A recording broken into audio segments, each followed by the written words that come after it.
على رسوله الكريم أما بعد. Tonight I'd like to share a beautiful story narrated by Abu Hurairah radiallahu anhu, an authority on Sahih Muslim, and also Bukhari rahimahullah also mentioned in his Sahih al-Bukhari. One story, but there are a lot of lessons we can learn from this story. Basically, the main lesson we can learn from this story, whenever we do any amal, maybe the amal, any deeds look so beautiful in the eyes of people. And more important, not only the amal, and how we are performing the amal. And what is the process, and what are the process making you achieve the highest rank or daraja in the sight of Allah through the deed. It is also important. For example, someone come and give you $10,000 check and you ask, where did you get this? You said, I broke in masjid donation box. So I'm just giving an example. So and even when you receive 10,000, oh mashallah, but the process is wrong, stealing. Same way, there is the story about the man in the battle of Hunayn. Abu Hurairah said, we was with the Prophet ﷺ and battle of Hunayn. There is the man, so-called, he claimed he's Muslim and he have Islam. And when his name was mentioned to the Prophet ﷺ, the Prophet ﷺ said, he's among the people of Jahannam. And then after, then he says, and we was shocked when we heard this, because we saw this man when he was fighting against the enemy, he was very active. And the scholar, the hadith, they mentioned, قَاتَلَ الرَّجُلْ قِتَالًا شَدِيدًا. He fought very hard. Not only like he was like a regular man, he just come and he was killed. No, he was keep defending himself and he looked so active in the war. And then after, when we heard this statement from the Prophet ﷺ, still we could not believe how this man, the one who fought, and he was very active. And the Prophet ﷺ said he's among the fight of, the people of the fight of Jahannam. And then finally people, they have little doubt, and they start going after when they heard from the Prophet ﷺ, and then they start doing some investigation. And they figure out the man, he got injured in the daytime, and he could not take the pain. And by the time when he arrived in the night time, before even he get up in the morning, he killed himself out of pain. Some scholars say out of pain, or maybe because he was rushed to get the shahada. He did not get the shahada yet. He got very badly injured. But he thought, okay, I cannot take this pain anymore, let me go and kill myself. And that's why he killed himself. And then people, when they found this answer, and then فَكَادَ بَعْضُ الْمُسْلِمِينَ أَنْ يَرْتَابَ فَبَيْنَمَا هُمْ عَلَى ذَلِكَ إِذْ قِيلَ إِنَّهُ لَمْ يَمُتْ وَلَكِنَّ بِهِ جِرَاحًا شَدِيدًا فَلَمَّا كَانَ مِنَ اللَّيْلِ لَمْ يَصْبِرْ عَلَى الْجِرَاحِ فَقَتَلَ نَفْسَهُ. And then people, they told him, this man, he could not take the pain. And definitely he fought in the daytime, he was very active, and he looked very aggressive. And then finally, in the night time, he could not take the pain and he killed himself. And the Prophet ﷺ was informed, and the Prophet ﷺ said, Allahu Akbar, ashhadu anni abdi, whatever I told you, I was true. So Sahaba, they went and they investigated, and they found this information was true, and they came back Prophet ﷺ. And the Prophet ﷺ, when he heard that investigation was right, and my information was correct as well, right away he said, Allahu Akbar, ashhadu anni abdullahi wa rasuluh. I witness I am servant of Allah and His Messenger. ثُمَّ أَمَرَ بِلَالًا. Then he commanded Bilal to give adhan.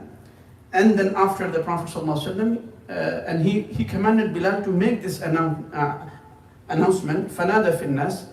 And then Bilal radiallahu anhu stood up and he made this announcement. What is the announcement? Announcement is, أَنَّهُ لَا يَدْخُلُ الْجَنَّةَ إِلَّا نَفْسٌ مُسْلِمَةٌ. Who will enter Jannah? The one he have is Muslim, it's true Muslim. One. Another important. And last part is also very, we can learn one. Sometimes Allah used some group of people, maybe they have issue in Aqidah. But Allah, He will use them to assist and help Islam. So when we look at them, we feel like, oh, they are such a nice people, or they're defending Islam, they are fighting for Islam, despite they have shirk in their Aqidah, despite there are so many things we cannot even agree, but still, we feel like they're standing for Islam. This is the answer for this. Prophet ﷺ said in the end, look what he said. وَأَنَّ اللَّهَ يُؤَيِّدُ هَذَا الدِّينَ بِالرَّجُلِ الْفَاجِرِ. Indeed, Allah subhanahu wa ta'ala help and assist this religion by the man who could be the criminal. Who could be the criminal, who could be the sinner. And fajr, the one who does open sin. So the person who's fajr and criminal, or the one who does the sin openly, or the one who could be the sinner, Allah, He could use him to assist His deen. So a lot of times, sometimes you heard a lot of leaders, they are criminals and their background is not the best. But still when you heard their story, oh mashallah, they're doing such a great job for Islam, then you should not be surprised. Prophet ﷺ give this example. This man, he left his home. Maybe he killed some of the people in the war. And he looked so active. And he helped our religion, Islam. But how did he die? And he suicided himself. I don't want to mention, there is so many times you heard some countries, people they're standing, maybe you have issue in their aqidah, and sometimes even they have extreme shirk. Allah is making them stand to help this religion. Why? Because if the pious people are sleeping, Allah have to find someone. So if we are not going to do our job, Allah will bring criminals. And they will do their part. But we should not be very amazed and surprised by their work. But Allah, He have to do the work. So Allah, He will use eventually someone to complete His job. So that's why the Prophet ﷺ said, Allah, He used this man, despite he was the sinner, to help his deen. So this is the story. So many lessons. One lesson is, sometimes Allah subhanahu wa ta'ala, He shared some unseen information with our Muhammad ﷺ. He had. It's called knowledge of ilmul ghaib. He knew already this man is among the people of Jahannam. He was informed. Can we judge about someone? No, we cannot. As long as you see his outside of his estate is look outside, look nice, pious, you can just say, maybe you cannot say he's among the people of Jannah if he died. You can say, Allahu A'lam. Because only person can say sure about someone he's among the people of Jahannam or Jannah, Prophet ﷺ. After that, this door is closed.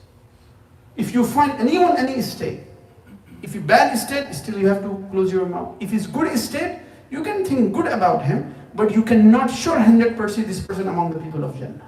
We have no sources. Because something is hidden, only the Prophet ﷺ used to know. Second, if someone look, mashallah, very nice outside, it should not make you deceive. Because Allah knows people's intention. Like this man, Sahaba, they were surprised about his bravery, but he ended up dying by suicide. So that's why sometimes people have some internal issues. And any person, his outlook is very nice and very attractive, beautiful, should not make you deceive. You have to hold your opinion, don't rush. That is the another. And the third, very important lesson, which is also one of our aqidah of Ahlul Sunnah wal Jama'ah, important is your end. إِنَّمَا الْأَعْمَالُ بِالْخَوَاتِيمِ. How you are going to end your life. Maybe this man has so many achievements in his life, but how did he end up? He ended up by haram. So your end is important. That's why always I give example. You have no choice when you came to this life of dunya, how to start, because you are little. But by the time when we are going to die, we have choice to make our end better. Maybe sometimes some people, I just was giving khatar one of the places I just mentioned example. If Allah loves someone, there is a couple of signs, and one of the signs, either Allah, He will change his life before his death, then He will make his end beautiful. Maybe you heard a lot of time when he was doing, he have some issue, but right before that, 1 month, 2 months before, this man completely changed. That is the strong sign of love of Allah towards this man. This is the one.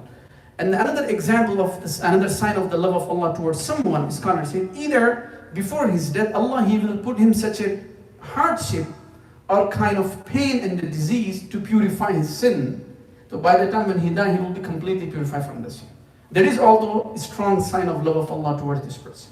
So basically what we learn from this hadith, another lesson, إِنَّمَا الْأَعْمَالُ بِالْخَوَاتِيمِ. Deed, you will depend how you are going to end, not how you are going to start. Maybe your start not the best, but try to make your end beautiful. This is the man, he could not pay attention how to make his end beautiful, and he ended up making his end with haram. That's why the Prophet ﷺ says, this man is among the people of Jahannam. And the last lesson which I just mentioned in the beginning of my reminder as a joke, any amal, if whatever intention you have and you want to achieve something good through the amal, the process has to be right. You know, we give a couple of examples sometime. You coming late for Jummah, I'm just giving you a very small example. And you park such a places and you're blocking 5 cars. Your mind, let me go catch first row. Let me go catch Salat in the Jummah. 5 people are waiting. And kind of, they have to go. Someone waiting for them. They're taking break from the work. Your mind, just go catch the Jama'ah. Process is wrong. Another example I give, you know, when I was giving talk about the adab of Jummah. Prophet ﷺ, whenever you find the spot, sit down in Jummah. Don't climb over people's shoulder. But you think, oh, if I go this way, then I can get the first spot. Then I can get more reward being close to Imam. But process is wrong. Same way when we go for Umrah, you know, kissing black stone, you push so many people. But you think, oh, finally I kiss, I touch. How did you do this? So sometimes we don't pay attention to the process. We just pay attention, oh, let's get this reward. Same way this man, he did not know how is achieving this reward, how this honor to be a shaheed. He was achieving through the wrong way. He could hold himself. Few days maybe he could be more pain, if he see more pain. But maybe Allah subhanahu wa ta'ala eventually he will give him death as a shaheed. But he could not hold himself. Then he rushed and he ended up making his end in the not the nice way. This is why this is you can learn so many lessons. I just remember some of the lessons which I just shared. May Allah subhanahu wa ta'ala give us tawfiq. May Allah subhanahu wa ta'ala guide us and help us. Subhanallah bihamdihi. Subhanakallahumma bihamdik. Wa ashhadu an la ilaha illa anta wa astaghfiruka wa atubu ilayk. Jazakallah.